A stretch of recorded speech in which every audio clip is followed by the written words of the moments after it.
হয়, পোহনীয়া এটা কুকুৰে এটা ছাগলীক কামোৰাক কেন্দ্ৰ কৰি এটা সংঘাতৰ সৃষ্টি হৈছে। এঘৰ মানুহ আৰু এখন গাঁৱৰ মাজত এই সংঘাতৰ সৃষ্টি হৈছে। মই আছো ওদালগুৰি জিলাৰ 1 নম্বৰ বইনাৰাত।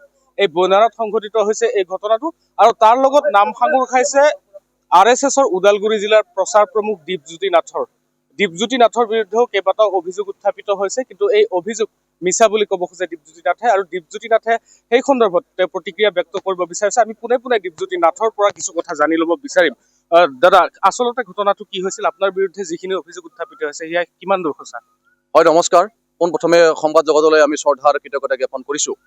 আমি যোৱাকালি দেখিছিলোঁ যে প্ৰতিদিন টাইম আৰু প্ৰাগ নিউজত আমাৰ বিৰুদ্ধে বহুতো ব্যক্তিগতভাৱে আক্ৰোশমূলকভাৱে ষড়যন্ত্ৰমূলকভাৱে বহুতো ভুৱা বাতৰি প্ৰচাৰ হৈছে যে দীপজ্যোতি নাথ RSSৰ ৰাগীত মতলীয়া হৈ তেওঁ মানে বালি ভৰ্তি শিল ভৰ্তি গাড়ীৰ পৰা চিণ্ডিকেট উঠাই আৰু গৰু গাড়ীৰ পৰা চিণ্ডিকেট উঠাই বিভিন্ন বেপাৰীৰ পৰা চিণ্ডিকেট উঠাই। এইটো সম্পূৰ্ণ ভিত্তিহীন এটা বাতৰি। মই কিবা এটা খেলি মেলি হৈছে গাঁওখনৰ মাজত, মই এই খেলি মেলিটো আমাক অভিযোগ দিছিল। অভিযোগ দিয়াৰ ভিত্তিকে আমি গাঁৱৰ গোটেই প্ৰায় 40জন মান ল'ৰাই আমি সেই অভিযোগটো এটা মীমাংসাত আনিব পাৰি নেকি সেই উপলক্ষেহে আমি গৈছিলোঁ।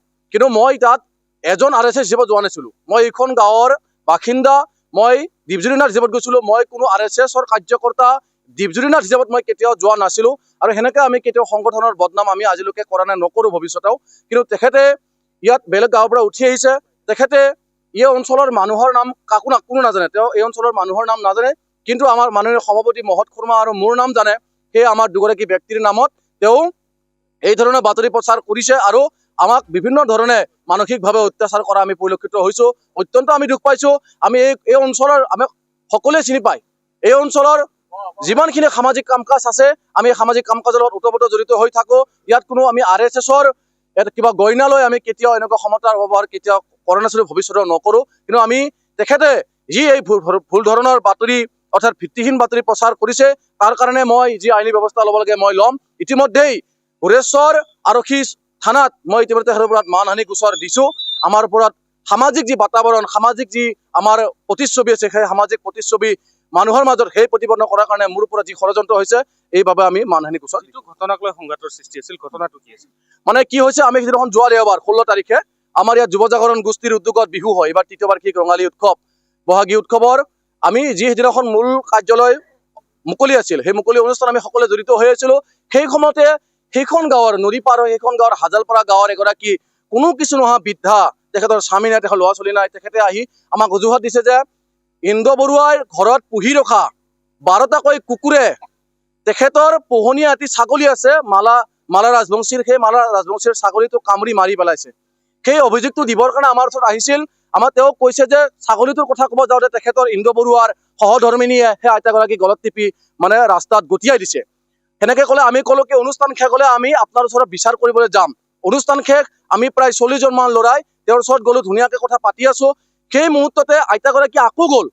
যাওঁতে আইতাগৰাকীক কোনো কিছু নোহোৱা আইতাগৰাকীক তেখেতৰ পত্নীয়ে আকৌ গলত টিপা মাৰি ধৰিছে আমাৰ ওচৰত। তেতিয়া আমাৰ ল'ৰাখিনি খং উঠিল।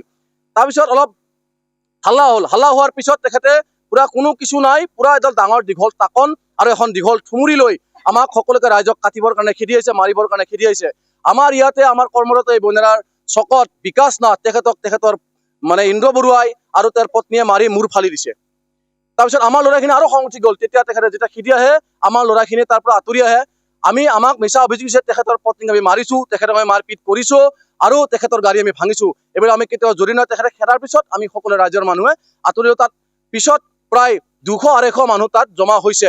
এইখিনিয়ে কথা আমি মীমাংসা কৰিবলৈ গৈছিলোঁ। তেখেতে মীমাংসা নিবিচাৰে, আমাৰ লগত কাজিয়া বিচাৰে। তেখেতৰ এটাই আত্মগৌৰৱ যে মোৰ ল'ৰাই ভাৰতীয় আৰ্মিত কৰ্মৰত লেফটেনেণ্ট নতুনকৈ পাইছে।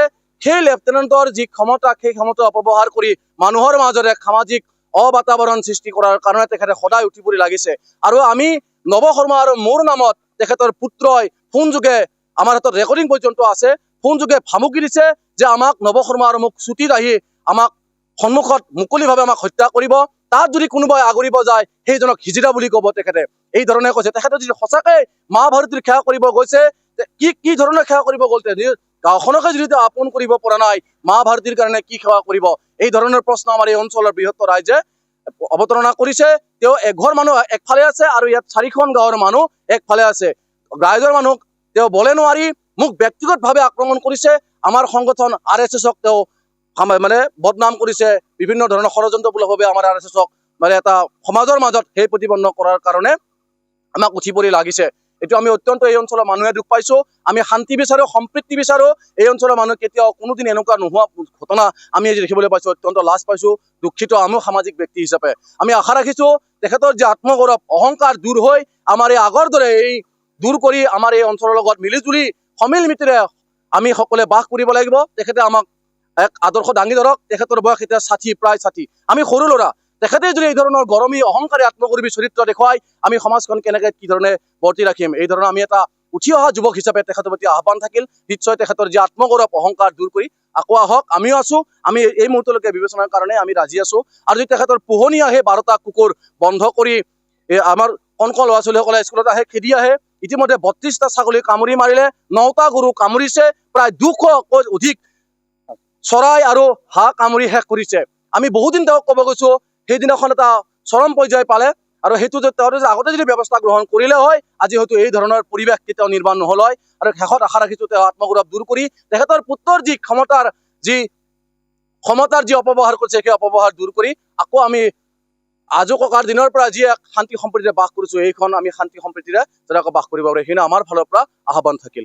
এয়া RSS নেতা দীপজ্যোতি নাথৰ প্ৰতিক্ৰিয়া। আচলতে ইন্দ্ৰ বৰুৱা নামৰ লোকজনৰ ঘৰত 12টাকৈ পোহনীয়া কুকুৰ আছে আৰু সেই পোহনীয়া কুকুৰৰ উপদ্ৰৱত গাঁওবাসী অতিষ্ঠ হৈছিল আৰু গাঁওবাসীয়ে সেই অভিযোগ দিবলৈ যাওঁতে এনেধৰণৰ পৰিৱেশৰ সৃষ্টি হোৱা বুলি তেওঁ উল্লেখ কৰিছে। এগৰাকী আইতা আছে, এই আইতাগৰাকীৰ কুকুৰ ছাগলীটোক সেই কুকুৰে কামুৰিছিল আৰু আইতাগৰাকীৰ লগত কি হৈছিল, আপোনাৰ লগত কি হৈছিল?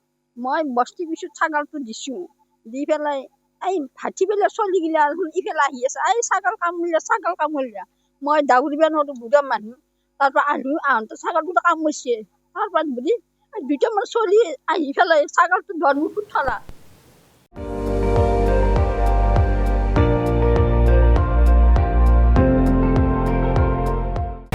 আপুনি চাই আছে ND24, সৰ্বশ্ৰেষ্ঠ নহয়, সৰ্বোত্তমৰ দৌৰ।